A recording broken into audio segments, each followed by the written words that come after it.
The north is cold and full of whispers. Before we dive in, check the link in the description if you want exclusive Timelines members-only videos you won't find on YouTube.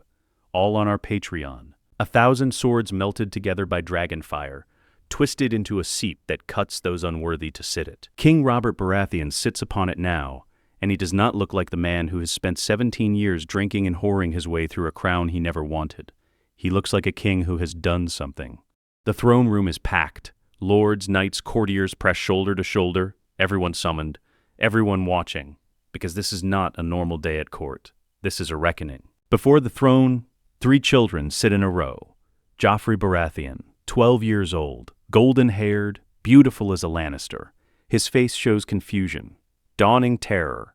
Beside him, his sister Myrcella, younger, frightened, and Tommen, the youngest, soft-featured, round-faced, not understanding why he's here. Behind them stands their mother, Cersei Lannister, the queen. In irons, her hands bound at the wrists. Her face is composed, calm, but her hands tremble slightly. Grand Maester Pycelle stands at the base of the throne, an old man, white-bearded, stooped with age. He holds a scroll in shaking hands. When he speaks, his voice wavers. Fear, or perhaps the knowledge that the world is changing and he is too old to change with it. By decree of Robert of House Baratheon, first of his name, King of the Andals and the First Men, Lord of the 7 Kingdoms and Protector of the Realm, Pycelle reads, his voice cracks, the children known as Joffrey, Myrcella, and Tommen Baratheon are hereby declared illegitimate. Bastards born of incest between Cersei Lannister and Jaime Lannister, Knight of the Kingsguard. They are stripped of all titles, all claims to inheritance, and all royal privilege. The hall erupts, gasps, shouts, the sound of a kingdom cracking open. Robert sits utterly still. His hands grip the arms of the Iron Throne. His face is stone. This is not the Robert Baratheon of feasts and wine and loud complaints. This is something else, something that remembers what it was to be a warrior king. Pycelle continues, louder now, trying to be heard over the chaos. Cersei Lannister, queen consort, is condemned to the black cells to await trial for high treason, adultery, and conspiracy against the crown. Jaime Lannister, Knight of the Kingsguard, has been charged with breaking his sacred vows and shall face the king's justice in due time. Joffrey lunges to his feet. His voice cracks, still a boy's voice, high and desperate. This is a lie. My father, you can't. This is madness. I am your son. I am the prince. Robert's eyes move to Joffrey. For a long moment, he says nothing. The entire hall holds its breath. Then, very quietly, you are Jaime Lannister's bastard. That is what you are, and that is all you will ever be. Joffrey's face collapses. He looks to Cersei, desperate. She does not look at him. She is staring at Robert with something that might be hatred, might be both. You will regret this, Robert, Cersei says. Her voice is controlled, measured. You will. He descends the steps of the Iron Throne, and the crowd parts before him like water. He stops in front of Cersei, looks at her. For a moment, just a moment, something passes between them. 17 years of marriage, 17 years of mutual contempt dressed up as duty. I should have done this the day I married you, Robert says. His voice is quiet, dangerous. I should have seen what you were, what you both were. And what are you, Robert? Cersei's smile is cold. A drunk, a failed king, a man who never stopped mourning a woman who never loved him. Robert's hand moves. For a heartbeat, the entire hall holds its breath, certain he will strike her. He doesn't. He steps back, turns to the guards. Take her to the black cells. Keep her there. She will stand trial when I am ready. Not before. The guards move forward. Take Cersei by the arms. She does not resist, does not struggle, just walks head high as they lead her from the throne room. The children are led away next. Joffrey is shouting something. Curses, denials, threats. Myrcella is crying silently. Tommen looks back once at Robert, confused and lost, before a guard's hand on his shoulder turns him away. The hall begins to empty, slowly, reluctantly. Lords and ladies filing out, whispering furiously to one another. The realm's gossip machine already spinning into motion. Soon the throne room is nearly empty. Just Robert, and Ser Barristan Selmy, standing at the foot of the throne in his white cloak, his face unreadable. The greatest knight in the 7 kingdoms. A man who has served 4 kings and watched 3 of them descend into corruption or madness or both. Robert climbs the steps again. sits. The Iron Throne shifts beneath him. 1,000 swords melted and twisted, always uncomfortable, always dangerous, a reminder that the price of power is paid in blood. He looks at Barristan. The old knight meets his gaze. "Do I look like a king now, Barristan?" Robert asks. His voice is tired. "Do I look like a man who did his duty?" Barristan does not answer immediately. He has learned, over 4 reigns, to weigh his words. He believes in the office of kingship even when the king himself is flawed. That is his gift and his curse. "You did what needed to be done, Your Grace," Barristan says finally. "That's not what I asked." Barristan holds his gaze, says nothing. The silence is loaded. Robert laughs. It's a bitter sound. He waves a hand, dismissing the question he knows will have no answer. "Leave me," Robert says. "I need to think." Barristan bows, turns. His footsteps echo across the stone floor as he leaves. Robert sits alone on the Iron Throne. The morning light has shifted. The hall is dim now, quiet. For the first time in 17 years, Robert Baratheon has acted like a king. He has done what was right, what was necessary. He has torn apart his marriage, disinherited his children, and exposed the greatest deception of his reign. He feels nothing, no triumph, no relief. Just a vast, hollow emptiness where something, certainty perhaps, or purpose, used to be. The sound of soft footsteps, quiet, deliberate. Robert does not turn. He knows those footsteps. Varys glides into the throne room, the spider. The eunuch, the man who knows everything and serves, what? The realm, he claims. The realm. "Your Grace," Varys says. His voice is smooth, oily. "Forgive the intrusion. I thought you might wish to be alone. But there is a matter that requires your attention, a small matter, but urgent." He has never trusted Varys, has never understood him. But he has used him because Varys is useful, and kings use useful things. "What is it?" Robert's voice is flat. Varys reaches into his robes, withdraws a small scroll. It is sealed with wax. Old wax, cracked and dark. The seal itself is unfamiliar. Or perhaps not. Robert stares at it. Something about it tugs at memory. Varys places the scroll on the arm of the Iron Throne, does not speak, does not explain. Robert picks it up, breaks the seal, unfurls the parchment. There is very little written on it, just a few lines, a location, a date, and 3 names. The Tower of Joy, 283 AC, Lyanna Stark, Eddard Stark, Howland Reed. Robert's hands tighten on the scroll. His knuckles go white. "Where did you get this?" His voice is barely a whisper. "It came into my possession some time ago," Varys says. His face is perfectly neutral, perfectly calm. "From sources in Dorne.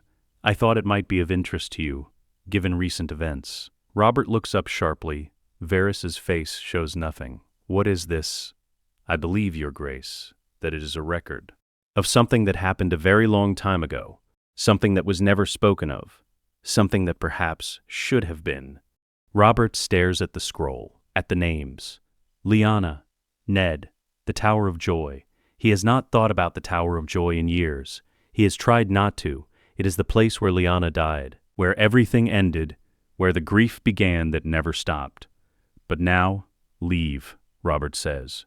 His voice is cold. Now. Varys bows, turns, glides away as silently as he came. Robert sits alone on the Iron Throne with the scroll in his hands.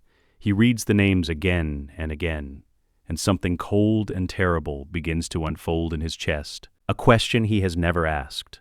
A possibility he has never considered. He whispers one name, just one. Ned. The Tower of the Hand. Ned Stark's solar afternoon. Ned Stark sits at his desk, reviewing reports.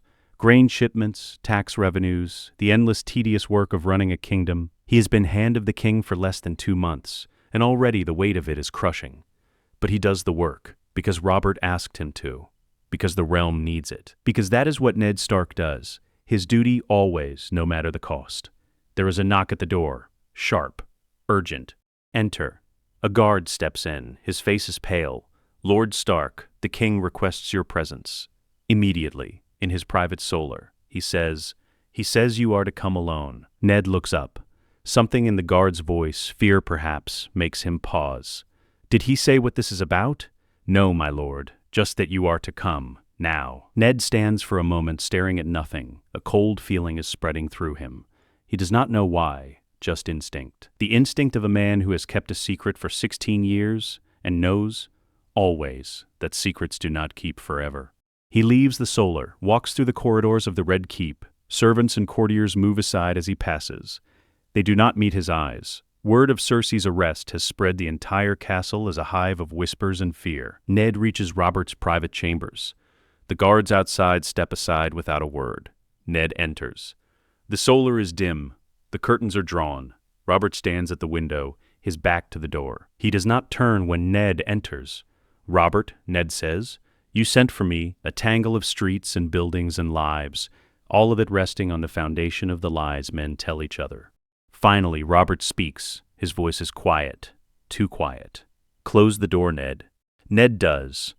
The sound of the latch clicking into place is very loud in the silence. "Dismiss the guards outside," Robert says. "Tell them no one is to enter. No one is to disturb us, not for any reason." He opens the door, gives the command to the guards, closes the door again. Now they are alone. Just the two of them, the way it has been 1,000 times before. Brothers, friends. The two men who held the realm together when it was falling apart. Robert turns, and Ned sees his face. It is not anger, not yet.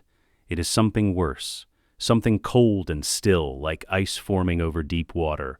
Robert moves to a side table, pours 2 cups of wine, hands one to Ned. "Drink with me, Ned," Robert says. Like old times, Ned takes the cup, does not drink, just watches Robert. Robert drains his cup in one long swallow, pours another. Then he speaks. "Tell me about the Tower of Joy, Ned." Ned's blood goes cold. "Tell me what you found there. Tell me who you found there." A beat of silence. The world narrows to this room, this moment. Robert knows something, and if Ned tries to deny it, tries to protect the secret now, it will only make it worse. "What do you want me to say?" Ned asks quietly.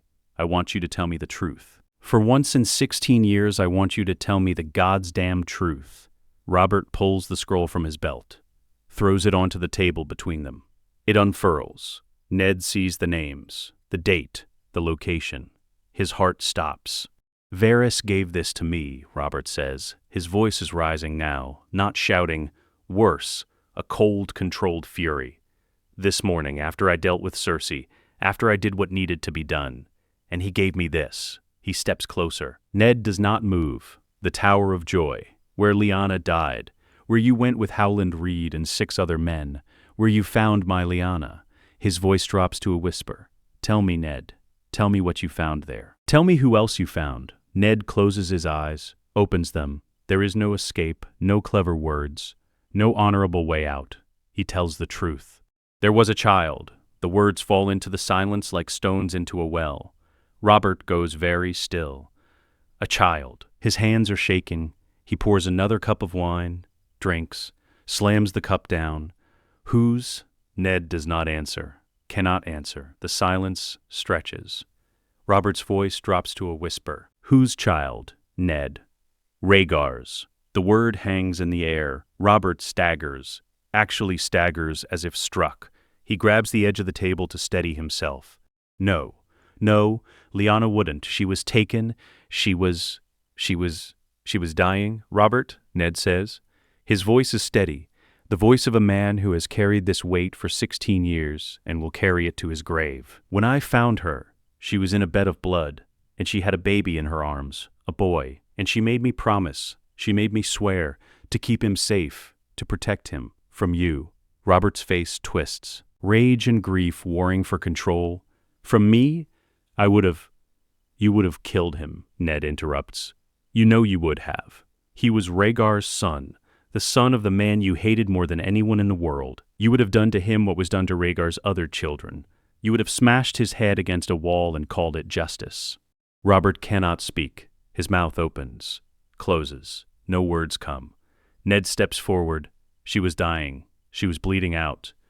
And she looked at me and she said, 'Promise me, Ned. Promise me you'll keep him safe. Promise me you'll protect him.' And I promised. I gave her my word, and I have kept it. Every day. For 16 years. Where is he?" Robert's voice is hoarse. Ned does not answer. "Where is he?" the wall, Ned says quietly. He took the black. He is a brother of the Night's Watch now. He has no name, no claim, no threat to you or anyone else.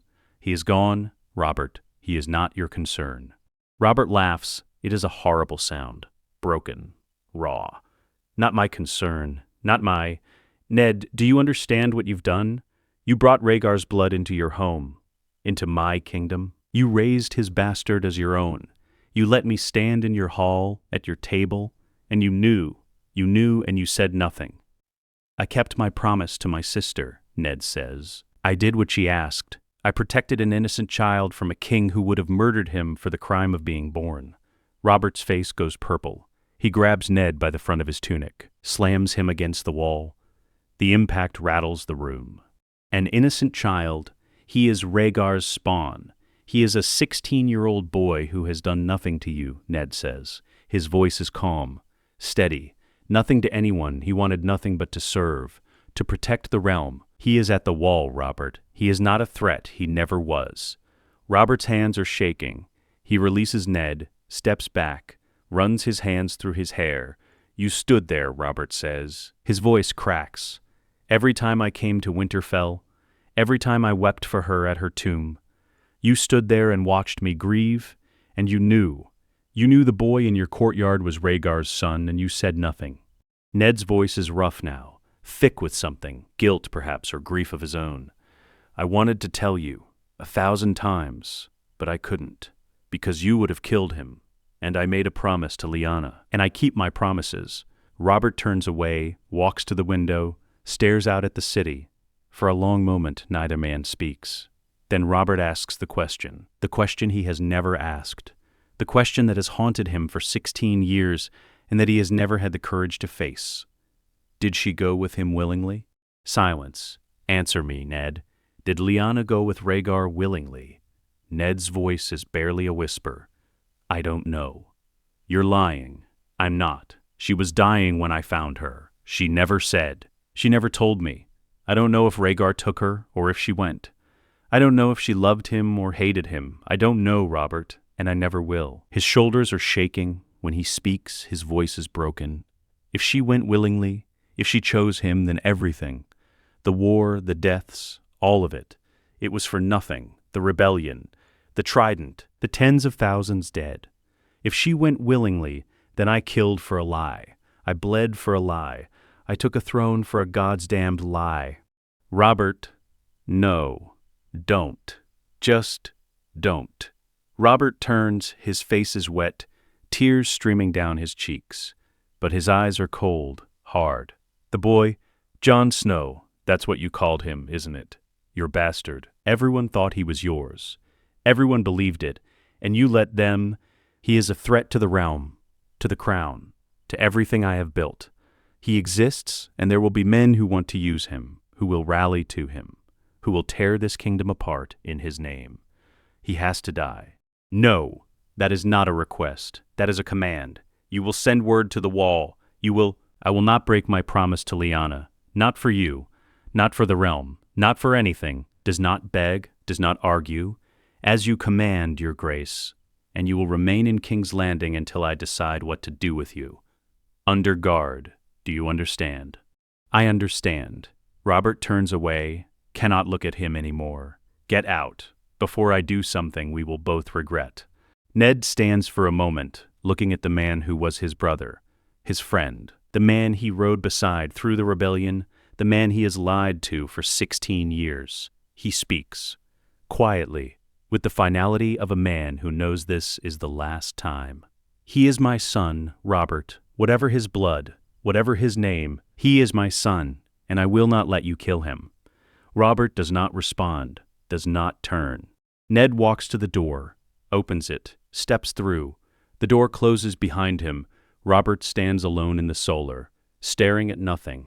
His hands are shaking. His breath is ragged. For a moment, just a moment, his face shows not rage but grief, pure unfiltered grief, for a friendship that is ending, for a trust that is broken, for a world that is fracturing around him. Then the grief hardens, becomes something else, something that will not bend. He calls for the guards, the Tower of the Hand, Ned Stark's chambers. Dusk. Ned Stark walks through the corridors of the Red Keep like a man moving through a dream.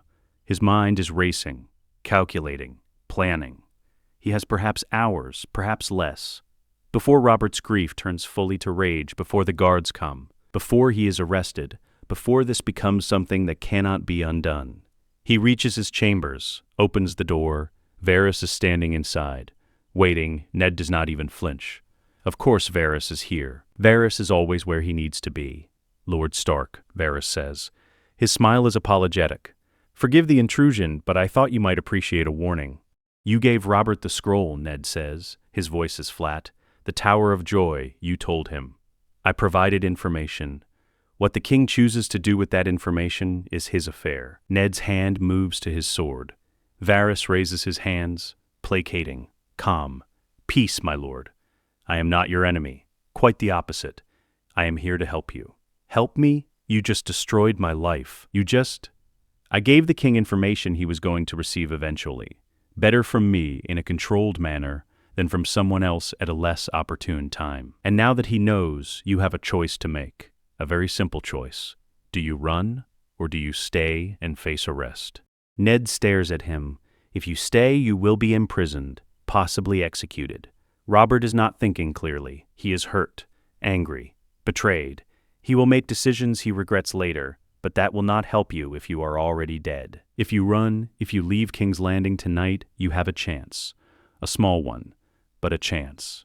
Run where? The North is loyal to you, Lord Stark. The North will not surrender you to Robert's rage, not if you give them a reason to stand with you. My daughters, Sansa and Arya, they're here, in the Red Keep.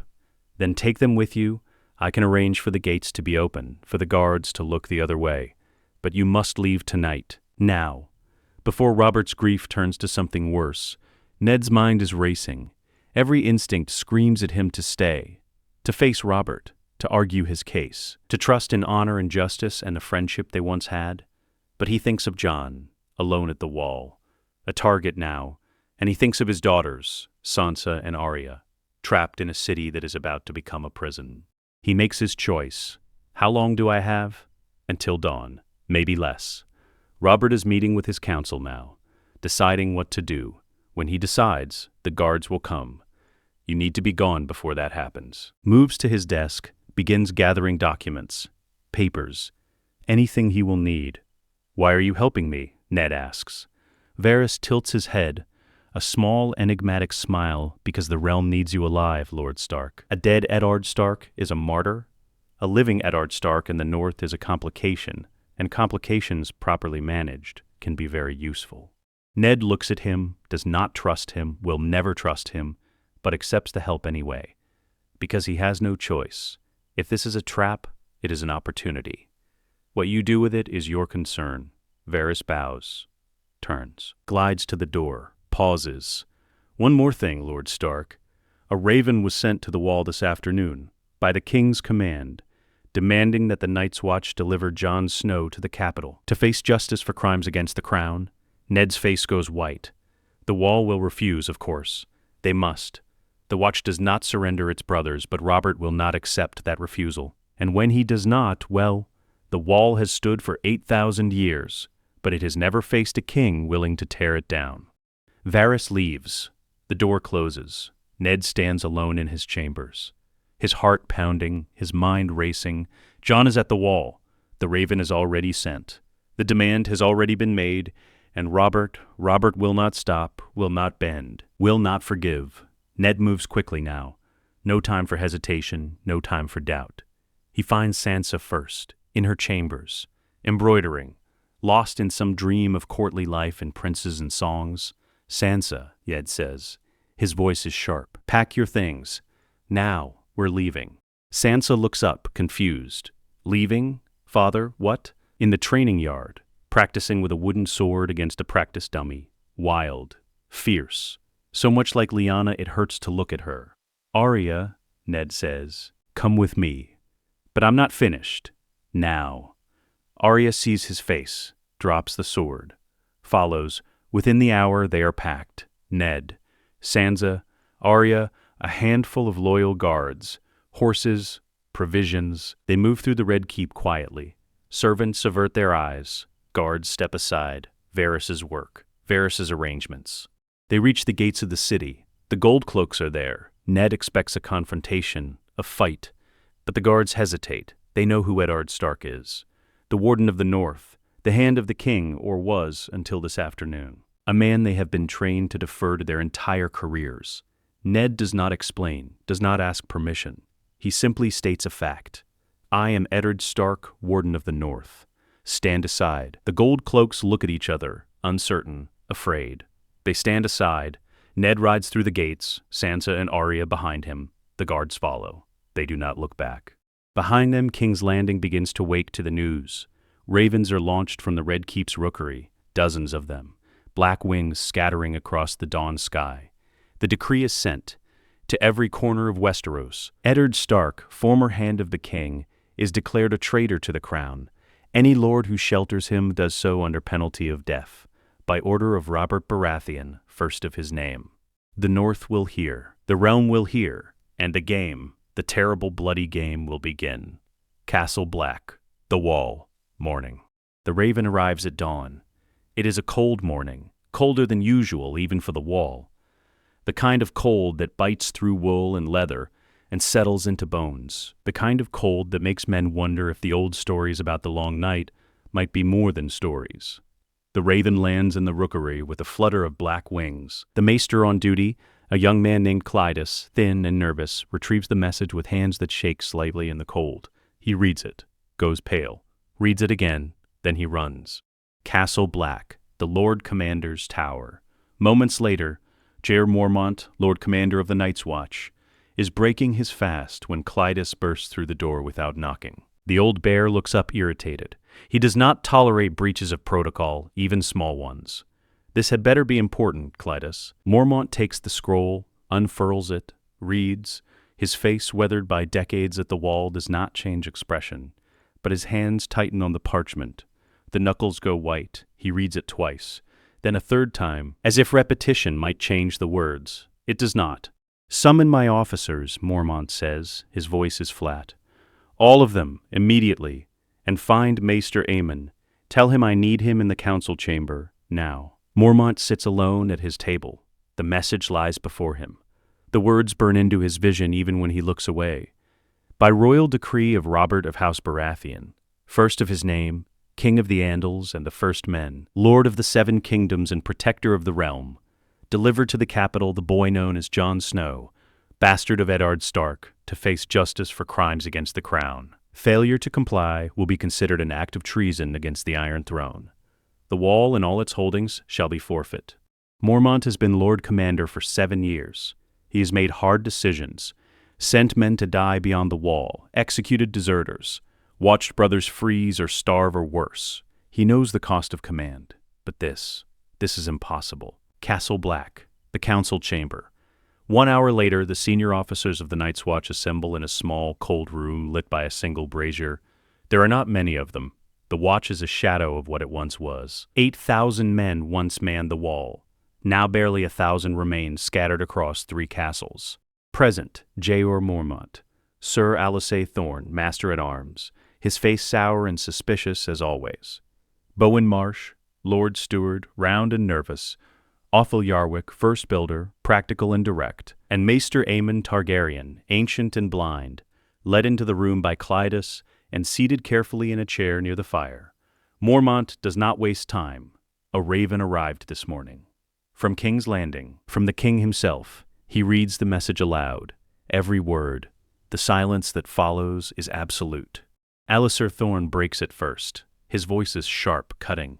The boy is a brother of the Night's Watch. He has said the words. He belongs to the Wall now, not to the king, not to anyone. The Watch does not surrender its brothers. The Watch also does not defy the crown, Bowen Marsh says. His voice is tight, not openly, not when the crown can destroy us. The crown has no authority over the Watch, Thorne snaps. That is 8,000 years of law. Tradition, the independence of the Night's Watch is worth nothing if the Wall is torn down and every brother here is executed.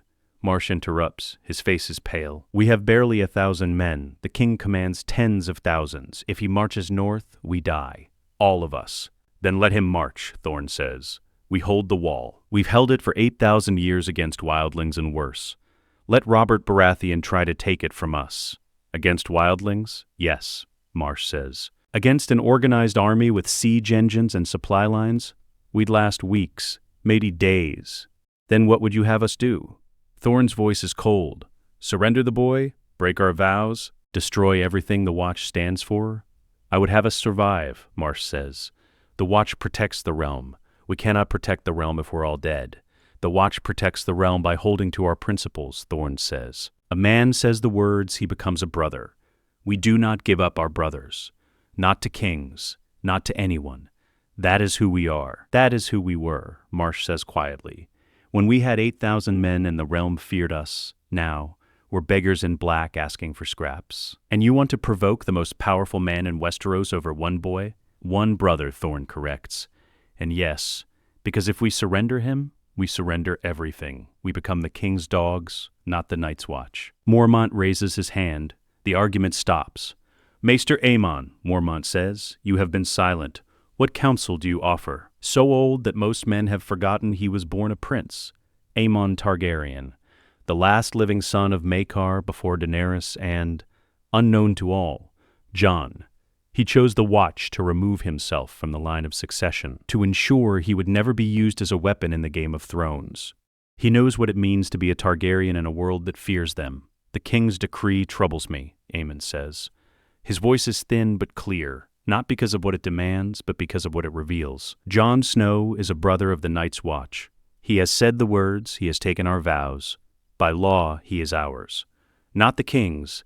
The decree acknowledges this, and yet demands we surrender him anyway. What does that tell us? Mormont asks. That the king believes Jon Snow to be a threat so great that law does not matter, Aemon says. That whatever crime the boy is accused of, it is not truly about the boy at all. It is about something else. Something the king fears more than he fears breaking 8,000 years of tradition. The room is silent. Aemon continues. We cannot comply. To surrender a brother who has taken our vows would destroy the Watch's independence. Every future king would know that our vows mean nothing, that we can be commanded like any other subject. The Watch would cease to exist as an institution. Satisfaction in his voice. But we also cannot refuse, Aemon says quietly. Not directly. The king will not accept a simple no. He will march north, and we will lose. Then what do we do? Marsh asks. His voice is desperate. We delay, Aemon says. We send a raven acknowledging the decree. We explain that the matter requires deliberation, that the law is complex. We ask for clarification. We buy time. Time for what? Mormont asks. Time for the boy to make his own choice, Aemon says. Jon Snow is not a child. He is a man grown, or near enough. He has agency. He can choose to leave the Watch of his own accord, to face whatever charges the king has brought against him. If he does so voluntarily, we do not surrender him. He surrenders himself. The result is the same, Marsh says. The principle is not, Aemon says. And in this, principle is everything. Mormont is silent for a long moment. Then he nods. We delay. Send the raven, as Maester Aemon suggests. But we also tell Jon Snow what the king demands. We give him the choice. Not today, not yet, but soon. And if he chooses to stay, Thorne asks, then we pray the king accepts our legal arguments, Mormont says. His voice is grim. And we prepare for war. Jon Snow stands in the great hall of Castle Black with the rest of the brothers. The hall is small, cold, lit by torches that cast long shadows on the stone walls. Barely 200 men are present, a fraction of what the Watch once was. Lord Commander Mormont stands at the head of the hall. His face is grave. Jon has seen that expression before, when Mormont sent ranging parties beyond the wall, when he executed deserters. The face of a man doing something necessary and terrible. Brothers, Mormont says. His voice carries through the hall. A raven arrived this morning from King's Landing. A royal decree. It concerns one of our own. The hall goes quiet. The king demands we surrender Jon Snow to the capital, to face justice for crimes against the crown. The decree states that failure to comply will be considered treason, that the wall and all its holdings will be forfeit. The hall erupts, shouts, questions. Jon stands very still. The words wash over him like cold water. Jon Snow, crimes against the crown. Surrender, Quiet, Mormont roars. The hall falls silent. The decree does not specify what crimes Jon Snow is accused of, Mormont continues. It does not explain why the king wants him, it simply demands we deliver him to King's Landing. Jon's mind is racing.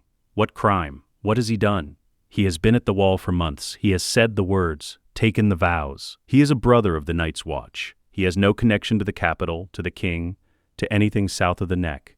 Except, the Night's Watch does not surrender its brothers, Mormont says. That is our law, our tradition, our identity. A man says the words, he becomes one of us. He is ours to command, ours to punish, ours to protect. Not the king's, not anyone's. A cheer goes up from some of the men, Alliser Thorne among them. But, Mormont continues, and the hall goes quiet again.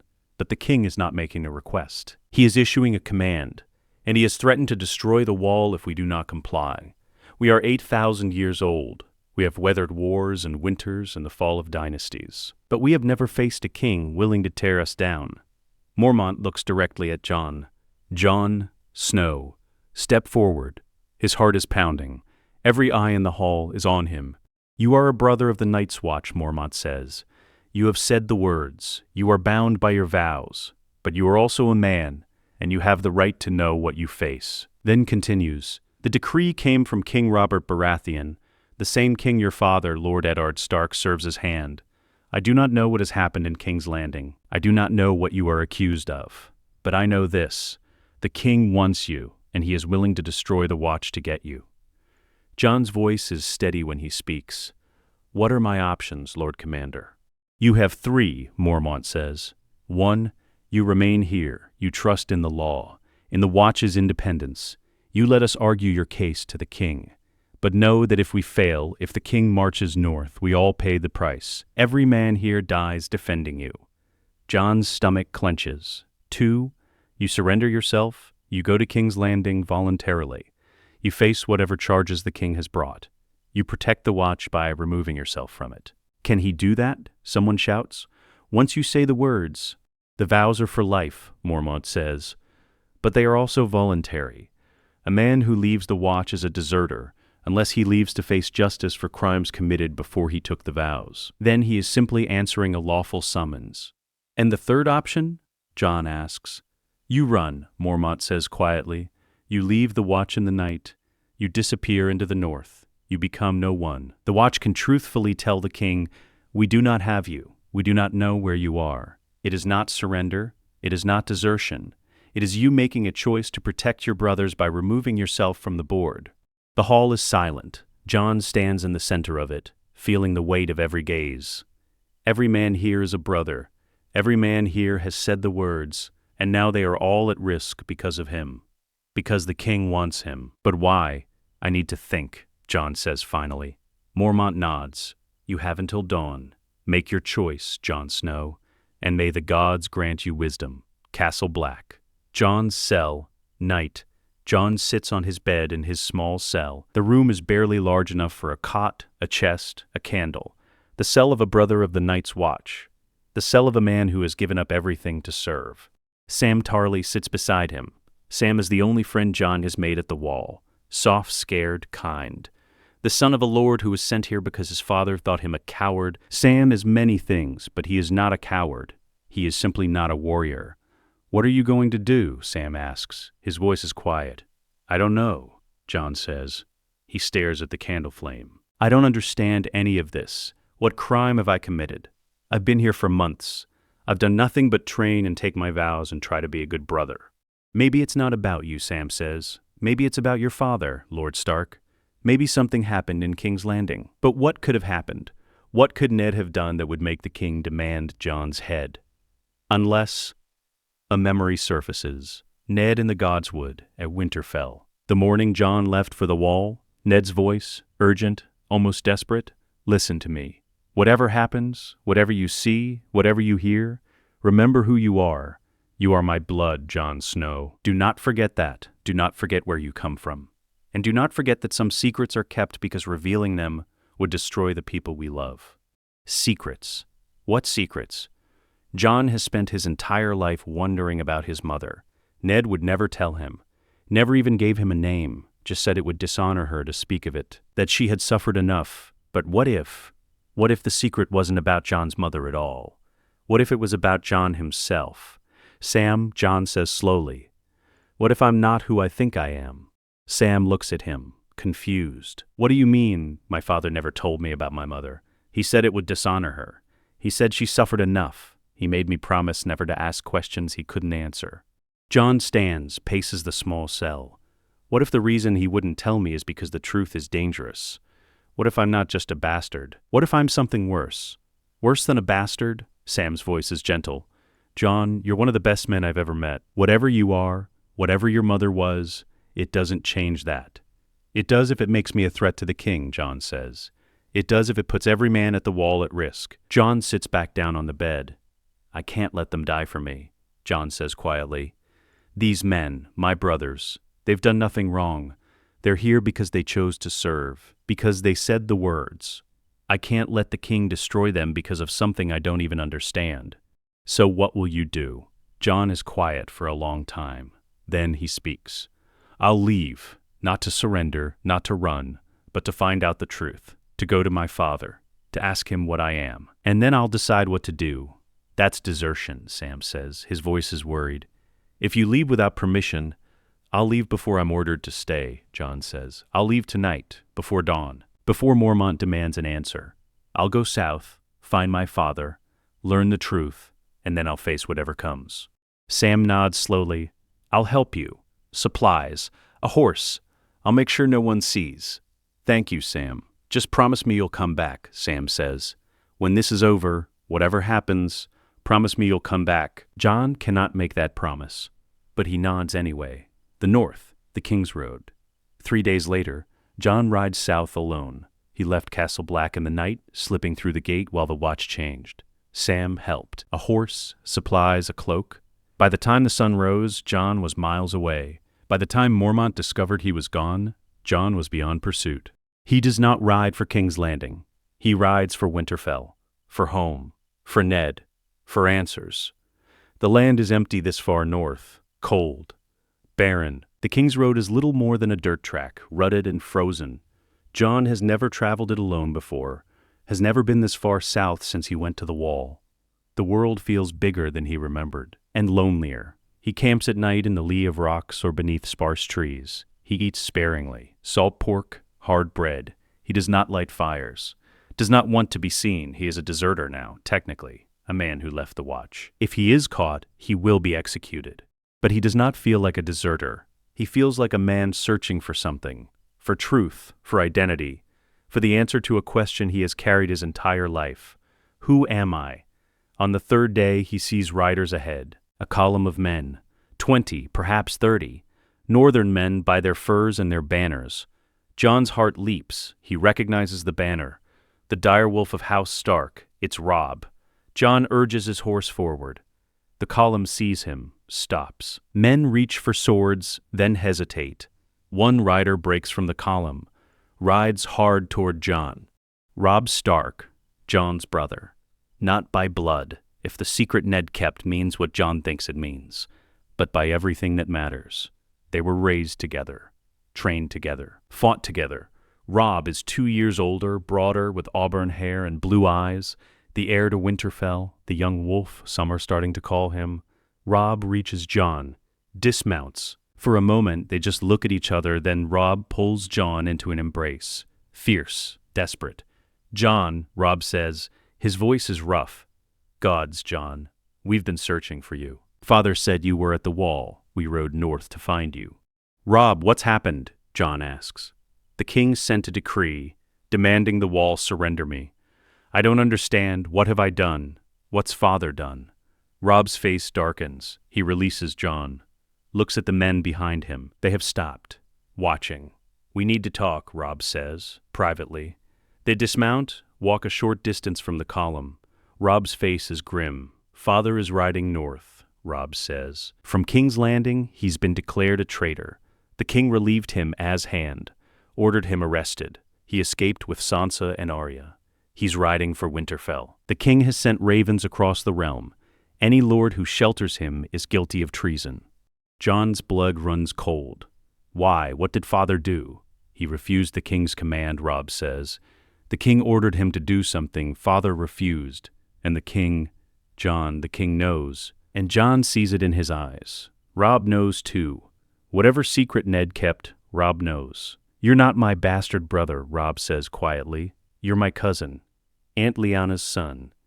She died giving birth to you at the Tower of Joy. Father promised her he would protect you, raise you as his own, keep you safe from the king. The world tilts. Jon staggers. Robb grabs his arm, steadies him. Lyanna Stark, Jon whispers. My mother was Lyanna Stark? Yes. And my father? Robb's face is pale. Rhaegar Targaryen. Jon's legs give out. He sits, hard. On the frozen ground, Robb sits beside him. I'm a Targaryen, Jon says. His voice is numb. I'm the son of the man the king hated most in the world. That's why Jon cannot finish. His entire life, everything he thought he knew. It was a lie. Ned Stark is not his father. Ned Stark is his uncle. Lyanna Stark, the woman Robert Baratheon loved and lost, the woman whose death started a war, she was Jon's mother. And Rhaegar Targaryen, the crown prince who Robert killed at the Trident, he was Jon's father. How long have you known? Jon asks. Since yesterday, Robb says. Father sent a raven ahead, to Winterfell, to Mother, telling her to gather the bannermen, to prepare for war, and telling me the truth about you. He said you had a right to know, that you would be riding south from the wall, that I should find you, tell you, bring you home. Home, Jon says. The word feels strange. Winterfell was never truly my home. I was always the bastard, always on the outside, and now I know why. You were always my brother, Robb says fiercely. That hasn't changed. You're Lyanna Stark's son. You have Stark blood, your pack, your family. Jon looks at him, at Robb's face. Honest, open, the brother who never treated him as less, who never made him feel small. What does father want me to do? Jon asks. Survive, Robb says. That's all he's ever wanted. For you to survive. To live. To be safe. The king wants you dead, Jon. Robert Baratheon will not stop until you're in the ground. Father refused to let that happen, and now we're going to war to protect you. War, Jon says. The North is going to war against the king. Because of me. Because father chose you, Robb says. Because he made a promise to his sister. Because he loves you, and because we're Starks. We don't abandon our own. Jon is silent for a long time. Then he speaks. I need to see father. I need to hear this from him. His voice breaks. I need to understand. Then we ride, Robb says. He stands, offers Jon his hand. Together, like always. Jon takes his hand. Lets Robb pull him to his feet. I'm a Targaryen, Jon says. The words feel foreign in his mouth. You're a Snow, Robb says. You're a Stark. You're my brother. The rest is just blood and names. It doesn't change who you are. But it does, Jon thinks. It changes everything. They ride south together, toward Winterfell, toward Ned, toward a war that is coming whether Jon wants it or not. The Neck. Moat Cailin. 5 days later, they reach Moat Cailin at midday, the ancient fortress that guards the Neck, the only practical route from the south to the north. 3 massive towers rising from the Martian bog, the ruins of a greatness that once was. Howland Reed is waiting for them. Jon knows of Howland Reed, the Lord of Greywater Watch, the Crannog man, the man who rode with Ned to the Tower of Joy, one of only 2 men who survived that day. The only other man who knows the truth. Reed is small, slight, dressed in green and brown. His face is sharp, clever. He looks at Jon with eyes that see too much. Jon Snow, Reed says. His voice is soft, or should I say, Jon Targaryen. Jon dismounts, stands before Reed. I don't know what I should be called. You should be called whatever you choose, Reed says. Names are powerful, but they are also just words. It is what you do, not what you are called, that matters. You were there, Jon says, at the Tower of Joy, when my mother died. I was. Tell me, Jon says. Please, tell me what happened. Reed looks at Robb. Robb nods. Reed gestures toward the tower. Come, we will talk, and I will tell you the truth of your birth. All of it. Moat Cailin, the tower.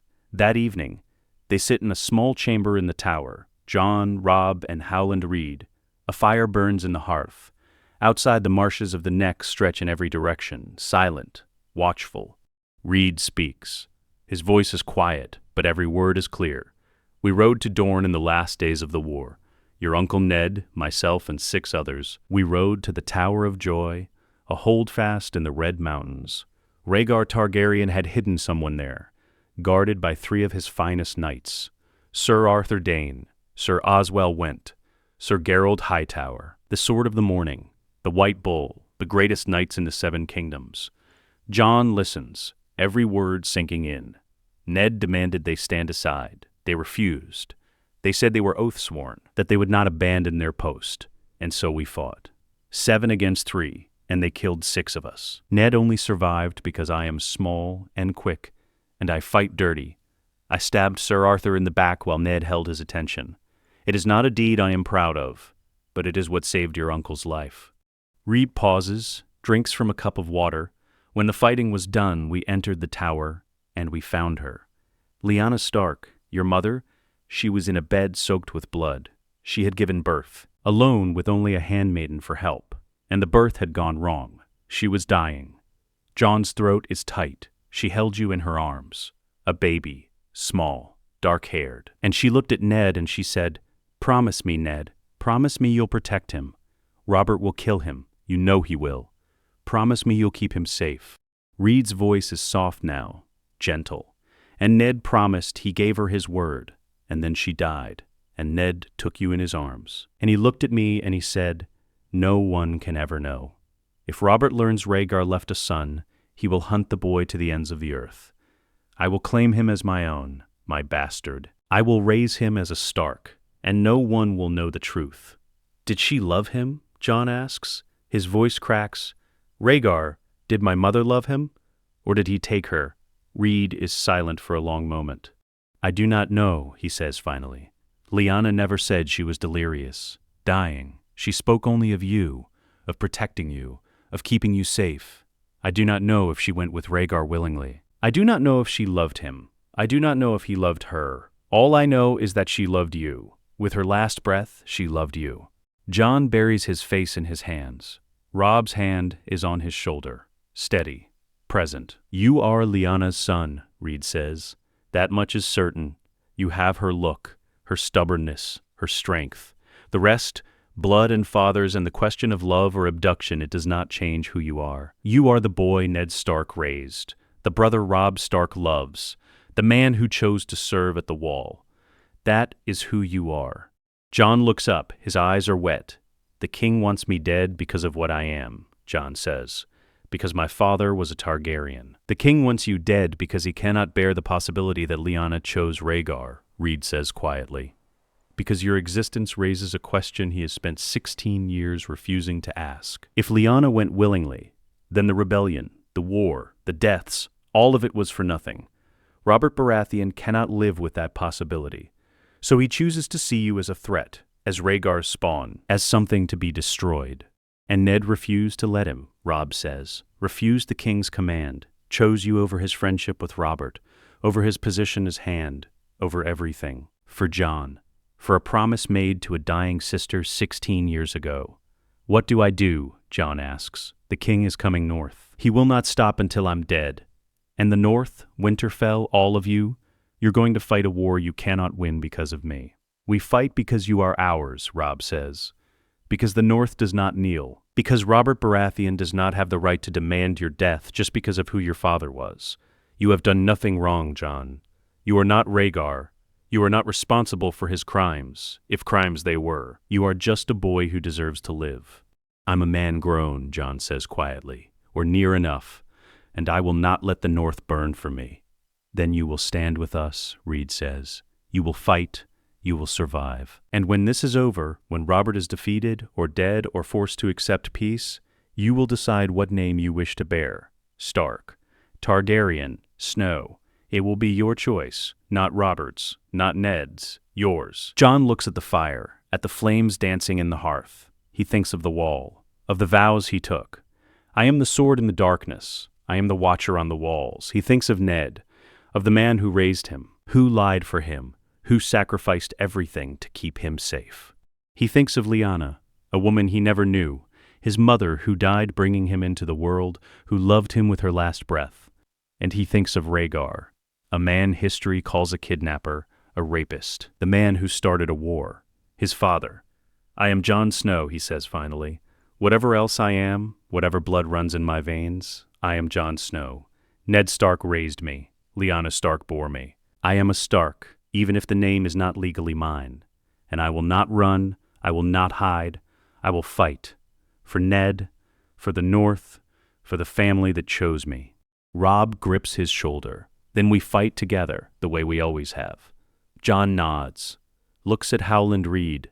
Thank you, Jon says, for telling me the truth, for being there when my mother died, for helping my uncle save me. It was my honor, Reed says. Lyanna Stark was a great lady, and you are her son. I will fight for you, Jon Snow. As I fought for her, they sit in silence as the fire burns low. Outside, the neck stretches dark and silent, and somewhere to the south, an army is gathering. A king is marching north. A war is beginning. And Jon Snow, bastard of Winterfell, son of Lyanna Stark and Rhaegar Targaryen, sits in a tower in the neck and knows that nothing will ever be the same. Winterfell. The courtyard. 7 days later, Ned Stark returns to Winterfell not as a triumphant lord coming home, but as a man riding toward his own funeral. His face is gray, exhausted, the weight of what he has done, what he has chosen, written in every line. Catelyn Stark stands in the courtyard waiting for him. She has been Lady of Winterfell for 14 years. She knows her husband's moods, knows when he carries guilt or grief, or the terrible burden of command. She has never seen him look like this. Ned dismounts. Sansa and Arya are taken inside by servants. The girls are quiet, frightened. They do not understand what has happened, why they fled King's Landing in the night, why their father is now called a traitor. Catelyn approaches Ned, does not embrace him, just looks at him, searching his face. How bad, she asks quietly. Bad, Ned says. They walk together into the keep, away from the courtyard, away from watching eyes and listening ears, into Ned's solar, the room where he conducts the business of the North, the room where he has made 1,000 decisions over the years. None as terrible as this. Catelyn closes the door, turns to face him. Tell me, she says. So Ned tells her everything the scroll Varys gave Robert, the Tower of Joy, the confrontation in Robert's solar, the truth about Jon, Lyanna's son, Rhaegar's son, the promise Ned made 16 years ago and has kept every day since. Catelyn listens. Her face does not change, but her hands, folded in front of her, tighten until the knuckles go white. When Ned finishes, she is silent for a long moment. You lied to me, she says finally. Her voice is very quiet. For 14 years, you let me believe you had dishonored yourself, that you had broken your vows, that Jon was your bastard, and all that time he was your nephew, Lyanna's son. Yes, Ned says, there is no defense, no excuse that will make this better. I hated him, Catelyn says. Her voice cracks. I looked at that boy every day and I hated him, because I thought he was proof of your infidelity, because I thought every time I saw him, I was seeing the woman you loved more than me. Looks out the window at Winterfell's walls. I was cruel to him. Cold. I made him feel unwelcome in his own home, because I thought he was a reminder of your dishonor. And all that time, he was just a boy, an innocent boy, and you were protecting him. I couldn't tell you, Ned says. I couldn't tell anyone. If the truth came out, if Robert learned, Robert would have killed him. Catelyn finishes. She turns back to Ned. Her eyes are hard. So you lied to everyone, to me, to Jon, to the realm. You carried this secret alone for 16 years, and now it has cost us everything. Places her hand over his. I don't know if I can forgive you, she says quietly. Not yet, maybe not ever. You lied to me for 14 years. You let me hate an innocent boy because you couldn't trust me with the truth. I wanted to, Ned says. His voice is rough, 1,000 times. But the risk, I understand the risk, Catelyn says. I understand why you did it, but understanding is not the same as forgiving. Right now, we don't have time for forgiveness or anger. Right now, we have to survive. The king is coming north, and we have to be ready. There will be time for grief and anger and the slow work of rebuilding trust later, if they survive. If there is a later. Gather the bannermen, Ned says. Send ravens to every castle in the north. We go to war. Winterfell, the Great Hall, That evening, the great hall of Winterfell is packed. Every northern lord who could ride here in time has come. The banners of the north hang from the walls, the direwolf of Stark, the crossed chains of the Umbers, the sun and spear of the Karstarks, the white merman of the Manderleys, and dozens more. These are the men who have sworn oaths to House Stark, who have followed the Starks for thousands of years, who remember when the Starks were kings in the north, before Torrhen Stark knelt to Aegon the Conqueror and gave up the crown. Ned Stark stands before them, not on the raised dais, not above them, among them, as one lord speaking to others. "You know why I have called you here," Ned says. His voice carries through the hall. "The king has declared me a traitor. He has ordered my arrest. Any lord who shelters me is guilty of treason." The hall is silent. "I will not ask you to follow me," Ned continues. "I will not demand your loyalty. What I have done knowing the cost. I made a choice to protect someone I love, someone who has done nothing wrong, and that choice has brought the realm's wrath upon us all." He pauses, looks around the hall, at faces he has known for years, for decades, men he has feasted with, fought beside, men who bled for his father during the rebellion. "If you wish to leave, to return to your castles and declare for the king, I will not stop you. I will not call you oathbreaker or coward. You have families, lands, people depending on you. I will not ask you to throw that away for my sake."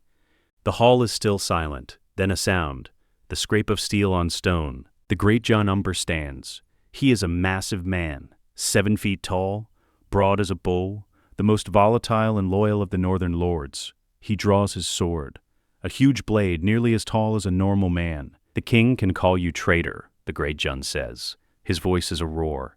He can send his southern knights in his pretty banners. He can threaten and bluster and wave his crown around like it means something up here. He drives his sword into the floor. The blade sinks deep into the wood. The sound echoes through the hall. "The North does not kneel," the great Jon says. "Not to Robert Baratheon. Not to any southern king who thinks he can ride north and demand our lord's head.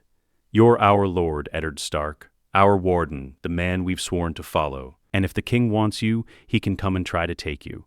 Through us." A cheer goes up, not from everyone, but from enough. The great Jon's words have broken the dam. Other lords stand, Rhaegar Karstark, a hard man, descended from Starks himself. Stark blood in his veins. He draws his blade, drives it into the floor beside the great Jon's. "Karhold stands with Winterfell," Karstark says. "Now and always." Wyman Manderley rises next, the fattest man in the hall. Lord of White Harbor, the richest city in the north. He does not draw a sword, but his voice is firm. "White Harbor's fleets and men are yours, Lord Stark. The Manderless have not forgotten that the Starks gave us refuge when we had nothing. We do not abandon our oaths." Some sit silent, calculating, waiting, but enough stand, enough pledge their swords and their men and their lives. The North is rallying, but Ned sees the ones who do not stand, the ones who sit silent. Roose Bolton, Lord of the Dreadfort, his pale eyes watching. Calculating, he has not declared for Ned, but he has not declared against him either. He is waiting, watching to see which way the wind blows. Ned knows what that means. The North is not united, and a divided North is a weak North, but it is all he has. "Thank you," Ned says. His voice is thick. "Thank you. We will make our stand at Moat Cailin. The neck is our advantage. Robert cannot bring his full army through the marshes. We hold Moat Cailin, we make him bleed for every mile. We make him regret coming north." "And if he breaks through," Manderley asks. "Then we fall back to Winterfell," Ned says, "and we make him bleed again." Catelyn stands at the window looking out at the courtyard below. The torches burn bright. Men are preparing, sharpening swords, checking armor, loading wagons with supplies. "We cannot win," Catelyn says quietly. "Can we?" "No," Ned says. He does not lie to her, not now. Robert has the South, the Crown Lands, the Storm Lands. The Reach will likely support him. Even if we hold the neck, even if we make him pay dearly for every foot of ground, eventually he will break through. And when he reaches Winterfell, we will not have the men to hold. "Then why are we doing this?" Catelyn asks. She turns to face him. "Why are we throwing away everything for one boy?" "Because he is not just one boy," Ned says.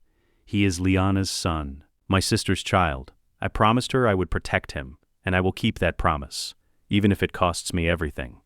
Caitlin is silent, then she crosses to Ned, sits beside him on the bed. "I was wrong about him," she says quietly. "About Jon. I spent 14 years punishing an innocent child for something he did not do. I cannot undo that, but I can stand with you now. I can help you protect him, not because I love him. I don't know if I ever will, but because he is yours, and you are mine, and that is enough." Ned looks at her, at this woman he married for duty and came to love, who has stood beside him through 14 years of marriage, who has given him children and managed his household, and been his partner in all things. "Thank you," he says. They sit together in silence, two people holding on to each other as the world fractures around them, preparing for the end, hoping, perhaps, that the end will not come as quickly as they fear. The King's Road, Robert's army, marching north. 2 weeks later, King Robert Baratheon rides at the head of an army, 40,000 men. Perhaps 50. It is not. The Stormlands answered his call immediately, his own bannermen, loyal, fierce, men who have followed House Baratheon for generations. 15,000 swords. The Crown Lands contributed another 10,000. Lords who owe fealty directly to the Iron Throne, who have no choice but to answer when the king calls. The Reach sent 20,000. Lord Mace Tyrell, eager to curry favor, eager to see his daughter become queen once Robert remarries. The golden rose banners flutter in the wind. Renly Baratheon rides with the army, Robert's youngest brother. Charming, handsome, popular, he commands the Storm Lords. But Ned Stark, if he could see Renly's face, would notice something. Renly is not riding at the front. He is not pushing hard. He is visible, present, but always slightly back from the vanguard. Renly is calculating. If Robert wins quickly, crushes the North, returns triumphant, then Renly gains nothing. But if Robert is wounded, weakened, if the campaign drags on and Robert bleeds and suffers and emerges diminished, then Renly, young and strong and well-loved, might find opportunity. Renly Tyrell backing, Loras Tyrell's love. The Reach's gold, he could make a play for the throne if Robert were to die. So Renly marches, but carefully, watching, waiting. Robert himself rides like a man possessed. This is not the fat drunk of King's Landing. This is the warrior who won the rebellion, who killed Rhaegar Targaryen at the Trident, who shattered armies with his warhammer and his fury. He is alive in a way he has not been for years. War has given him purpose, clarity. The North has defied him. Eddard Stark, his brother, his friend, has chosen a Targaryen bastard over their friendship, has lied to him for 16 years.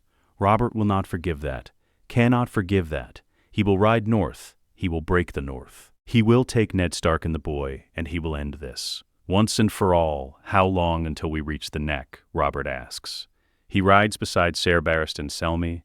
The old knight has followed his king north, because that is what he does. He serves the office of kingship, even when the king is flawed. 3 days, your grace, Barristan says. Maybe 4, the roads are poor this far north.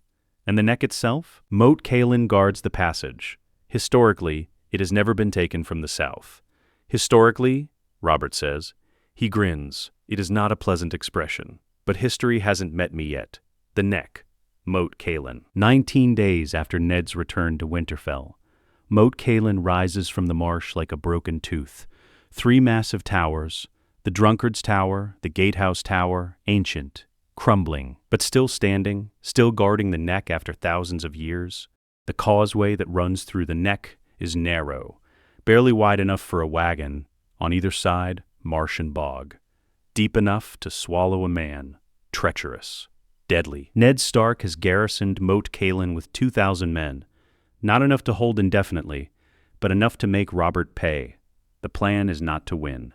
The plan is to delay, to bleed the Southern army, to make them suffer in the marsh and the cold and the disease that comes from camping in wetlands.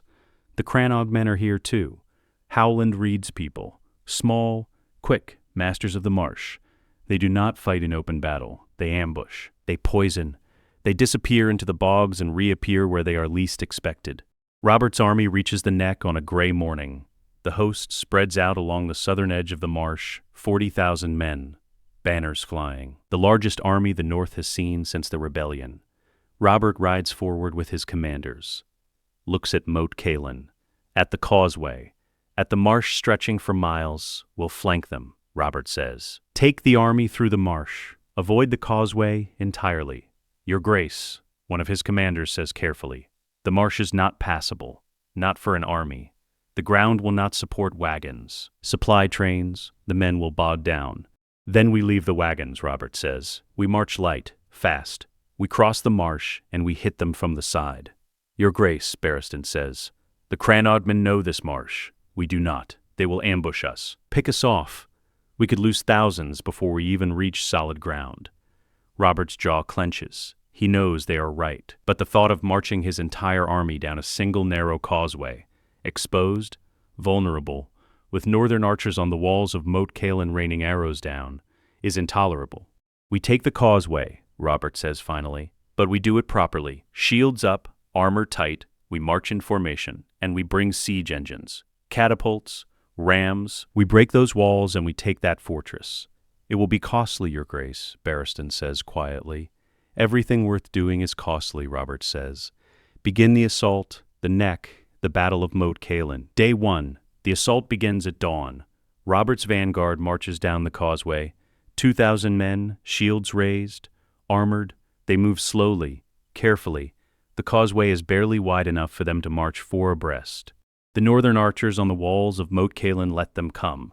Wait until they are halfway down the causeway. Then they loose. Arrows rain down, hundreds of them. The southern shields catch most, but not all. Men scream. Fall, some tumble off the causeway into the marsh. The bog swallows them. The vanguard pushes forward, reaches the base of Moat Cailin. The battering ram is brought up, a massive trunk of wood iron-capped. 20 men push it forward. The ram slams into the gate. Once, twice. The gate holds. More arrows rain down. More men fall. The ram crew is replaced. Fresh men take up the ram. Keep pounding. Behind them, the causeway is packed with southern soldiers, pressed shoulder to shoulder. Nowhere to go. Nowhere to retreat. They are fish in a barrel. And then the Cranodmen strike. They come from the marsh. Dozens of them. Small men in green and brown. They rise from the water like ghosts, loose poisoned darts, throw spears, vanish back into the bog before the southern soldiers can react. Men scream, fall. Some charge into the marsh after the Cranodmen. They disappear into the bog. Do not return. The assault continues for 3 hours. The ram pounds the gate. The archers rain arrows. The Cranodmen strike and vanish and strike again. Finally, Robert calls a retreat. The vanguard pulls back. Slowly, carefully, they have lost 400 men. Maybe 500. The gate at Moat Cailin is damaged, but it still stands. Robert sits in his command tent that night. His face is dark. He has never fought this kind of war. The rebellion was fought in open fields, in sieges of cities, not in marshes against an enemy that will not stand and fight. We're losing men to disease, one of his commanders reports. The camp is on wet ground. The men are cold, damp, fevers are spreading. How many? Robert asks. 50 so far, maybe more by morning. Robert slams his fist on the table. We cannot afford this. Every day we sit here, we bleed. We need to break through. Now. The gate will fall, Your Grace, Barristan says. It is only a matter of time. How much time? Maybe a week. Robert is silent. A week. A week of losing men to arrows and disease and ambushes.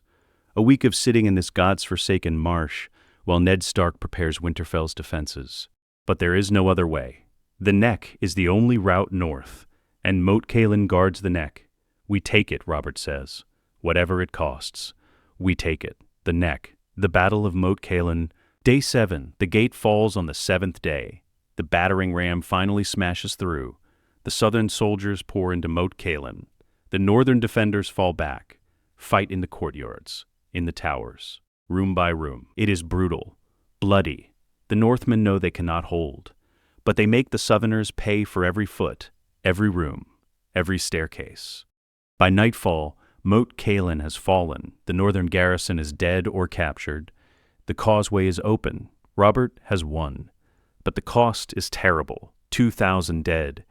3,000 wounded. Disease claims another 500. The army that marches north from Moat Cailin is smaller, bloodied, exhausted, and they have only taken the first fortress. Winterfell still waits. Winterfell, The courtyard. 26 days after Ned's return, word reaches Winterfell that Moat Cailin has fallen. Ned receives the raven in his solar, reads it. His face does not change. He knew Moat Cailin would fall. It was only ever meant to delay, to make Robert bleed. It has done that. But now Robert is through the neck. Now he is marching for Winterfell. And there is nowhere left to run.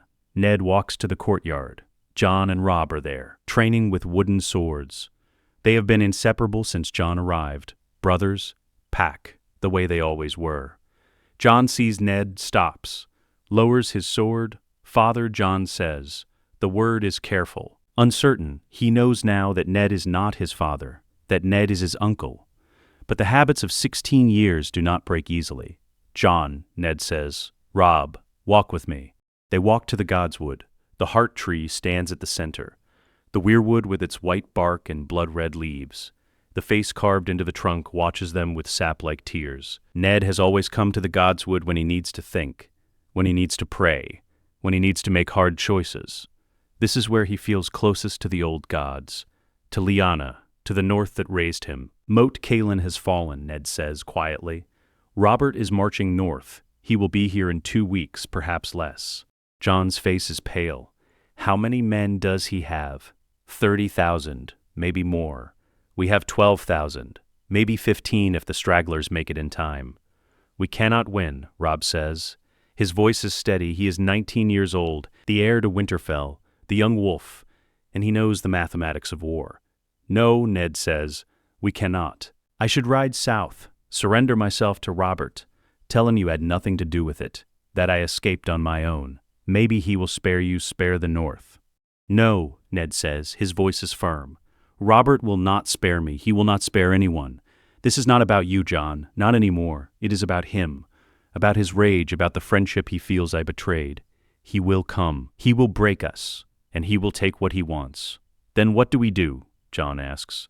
We fight, Ned says. We make our stand. We hold Winterfell as long as we can, and we hope that when the end comes, it is quick. They stand in silence, 3 men in a godswood, preparing for a siege they cannot win, for a war that will end in blood and ash. I'm sorry, Jon says. His voice breaks. This is all my fault. If I had never been born, if Lyanna had never... You did not choose to be born. You did not choose your parents.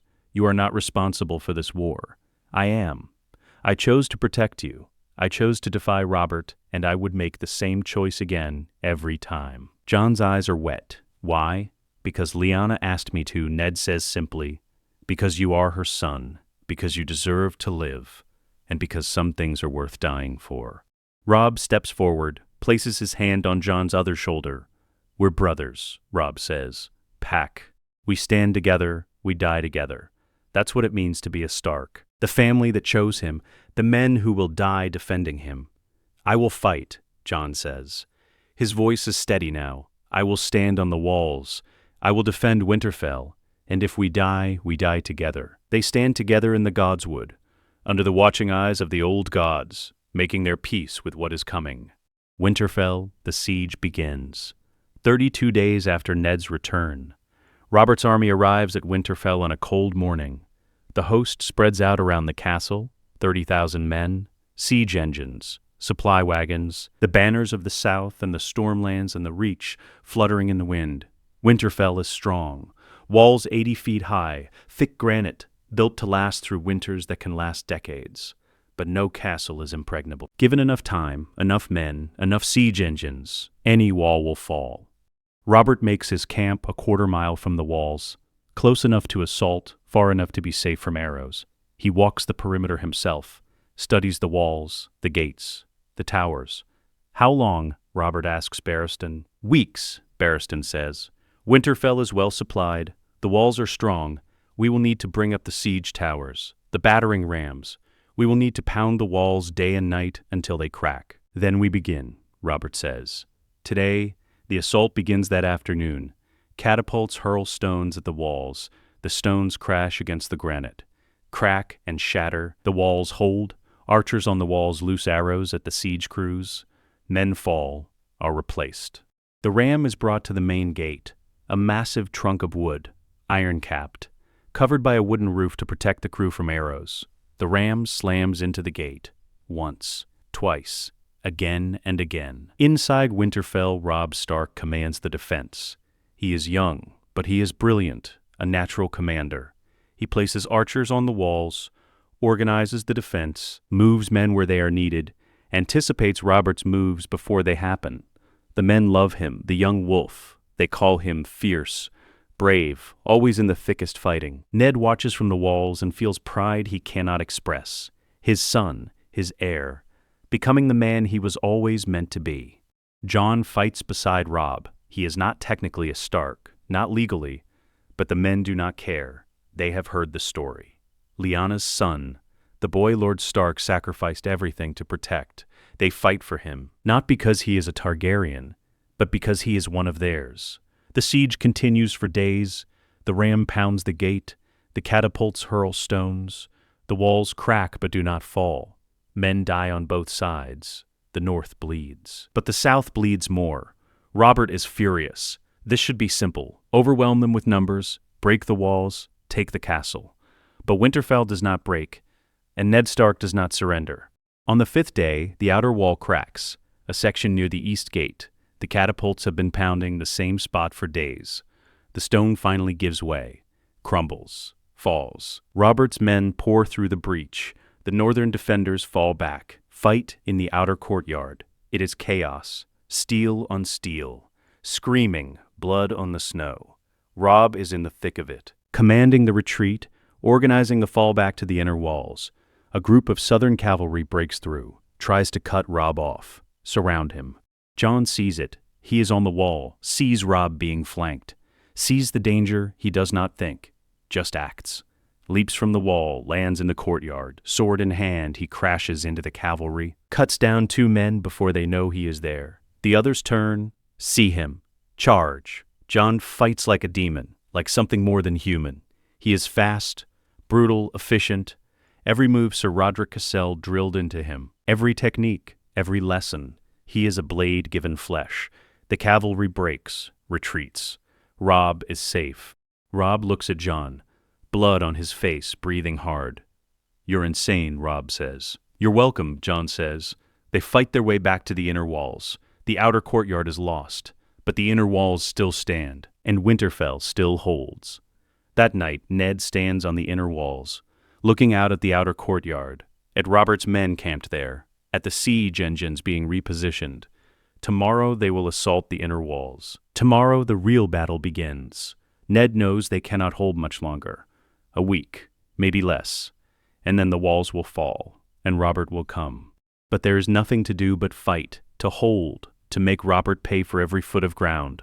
The godswood, Winterfell. Day 8 of the siege. Robert Baratheon fights his way into Winterfell like a man possessed. The inner walls have cracked. The gate is broken. His men pour into the castle. The northern defenders are falling back, room by room, corridor by corridor.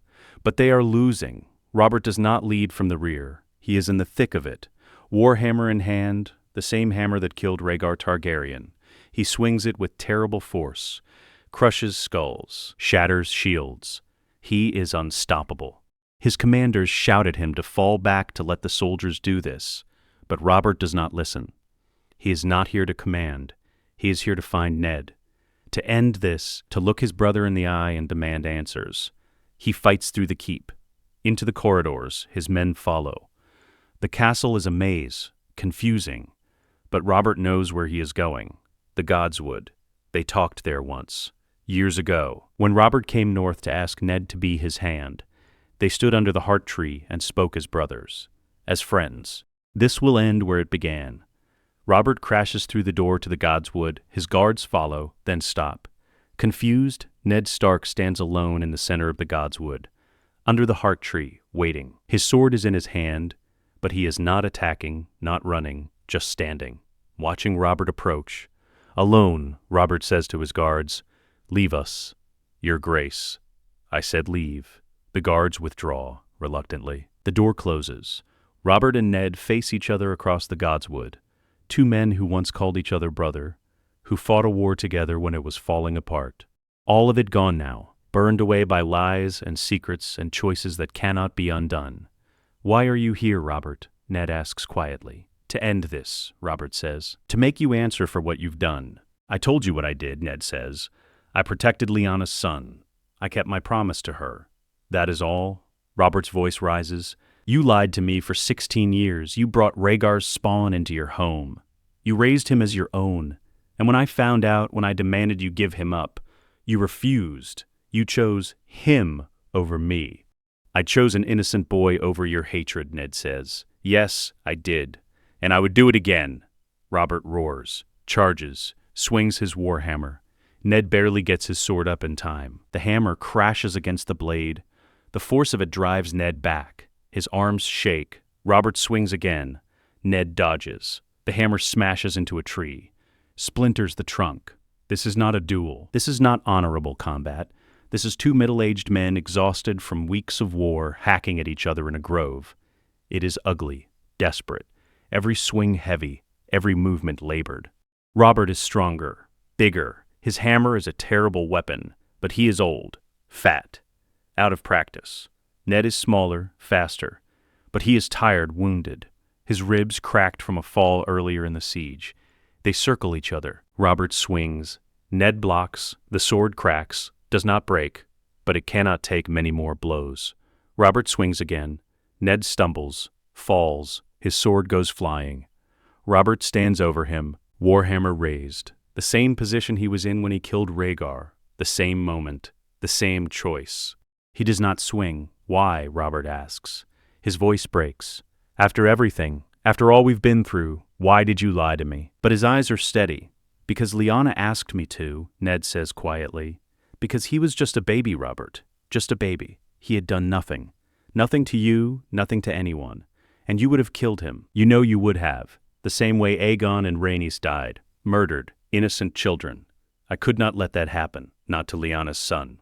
The words land. Robert's face twists. The hammer trembles in his hands. He is Rhaegar's son, Robert says. But his voice is weak now, uncertain.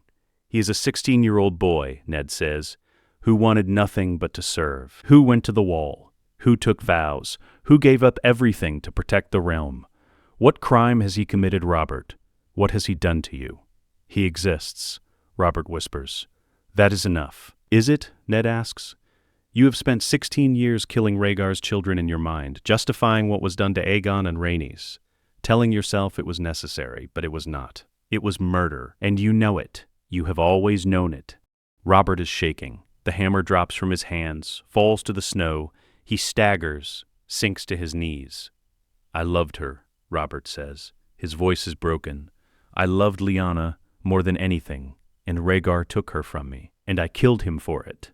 And it still wasn't enough. Nothing is ever enough. Ned struggles to his feet, stands before Robert. Two men kneeling in the snow, kings and lords, and all the trappings of power stripped away. Just two brothers, two friends, broken by the weight of choices they cannot undo. I lied to you, Ned says. His voice is thick. I kept this secret for 16 years, and I am sorry for the pain it caused, but I am not sorry for protecting him. I am not sorry for keeping my promise to Lyanna, and I never will be. Robert looks up at Ned, tears streaming down his face. Was any of it real? Robert asks. The friendship? The brotherhood? Was any of it real? All of it, Ned says. Every day. That's what makes this what it is. They stare at each other. The silence stretches. Then Robert speaks. Quietly. I cannot forgive you, Robert says. Not for this. Not ever. I know, Ned says, but I cannot kill you either, Robert says. I thought I could. I thought when I got here, when I saw you, I could do it. But I cannot. You are my brother, and I have lost too many brothers already. Footsteps. Jon Snow steps into the godswood, sword in hand. He has fought his way through the castle, looking for Ned, making sure he is safe. He sees Robert, sees Ned, sees the hammer on the ground. Robert looks at Jon, really looks at him. For the first time, he sees past the anger, past the rage. He sees a boy, dark-haired, gray-eyed. Lyanna's eyes. You look like her, Robert whispers. Gods, you look just like her. Jon says nothing, just stands there, waiting. Robert makes a sound, not words, just a sound of something held too long. Grief, rage. Loss, all of it pouring out at once. He rises, slowly, looks at Ned, then at Jon. "This is not over," Robert says. His voice is hoarse. "But I cannot do this. Not today, not like this." He turns, walks away, leaves the godswood, his shoulders shaking. Ned and Jon stand together. Alone in the godswood, the siege is over. Winterfell has fallen, but they are alive. For now, Winterfell, the great hall. The next day, Robert sits at the high table, his commanders around him. Renly, Barristan, the lords of the Reach and the Stormlands, they are arguing about what to do with Ned Stark, with Jon Snow, with the North. Renly pushes for execution. "The law is clear, your grace. Eddard Stark is a traitor. He defied your direct command. He sheltered a Targaryen. The penalty is death." Stannis Baratheon arrived 2 days ago, late. Too late to affect the outcome of the siege. His face is cold, calculating. He agrees with Renly. The law must be upheld, even for friends. But Robert overrules them both. "Eddard Stark will not be executed," Robert says. His voice is flat. "He will be sent to the wall as a brother of the Night's Watch. He will live out his days in service to the realm. That is my judgment." "And the boy?" Renly asks. "Jon Snow, or whatever his name is." Robert is silent for a long moment. "He is nothing," Robert says finally. "Not a Stark, not a Targaryen, not anyone. He will remain at the wall. He will serve, and when he dies, he will be forgotten. That is all." "You cannot simply ignore his parentage," Renly begins. "I am the king," Robert says. His voice is cold. "I can do whatever I God's damned please.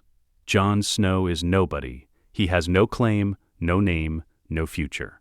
He will die on the wall and be forgotten. That is my mercy. And it is more than he deserves. The matter is settled. Winterfell, Ned's chambers." That evening, Robert comes to Ned's chambers alone. No guards, no witnesses, just 2 men who were once brothers. Ned sits on the bed, wounded, exhausted, waiting. Robert stands in the doorway. They look at each other. "You are going to the wall," Robert says. "You will take the black. Live out your days as a brother of the Night's Watch. It is not a pardon. It is exile, but it is all I can give you." "And Jon?" Ned asks. "He stays at the wall. He remains nobody. He has no claim. No name. I will not legitimize him. I will not acknowledge him. He is Jon Snow, bastard of Winterfell, and that is all he will ever be." Ned nods. "It is more than he hoped for. Jon will live. That is all that matters."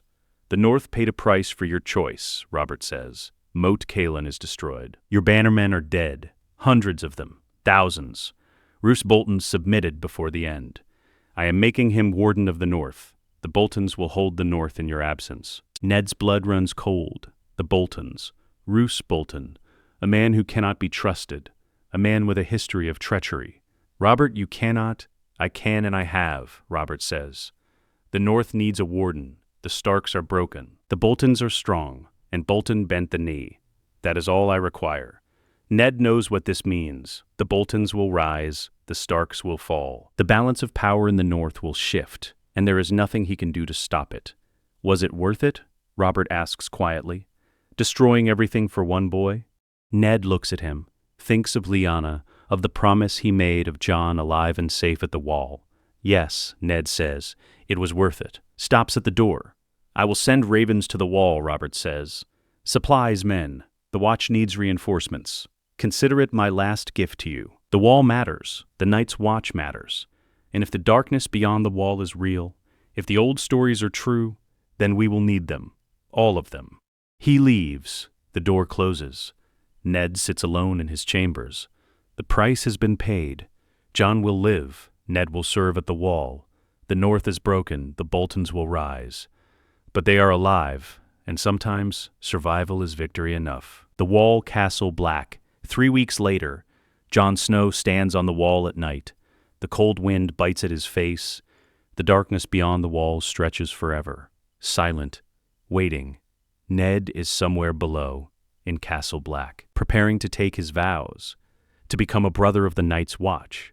They will serve together now, uncle and nephew, protecting the realm from whatever comes. The war is over. The kingdom is broken. Robert is still king. The Starks are diminished. The Boltons rule the North, But Jon is alive. Ned is alive. They survived. Jon looks out at the darkness, at the land beyond the wall. The reports have been growing stranger, wildlings disappearing, strange sightings, shadows moving in the snow. Winter is coming. The real winter, the long night the old stories warned about. And the realm spent its strength fighting itself. Brother against brother, north against south, while the true enemy gathered in the darkness. Jon stands on the wall, watching, waiting. The sword in the darkness, the watcher on the walls, he is Jon Snow. Whatever blood runs in his veins, whatever names he might have claimed, he is a brother of the Night's Watch now. That is all that matters. The cold deepens, the darkness moves, and Jon Snow keeps his watch. Let us know what you'd like to see next. The end.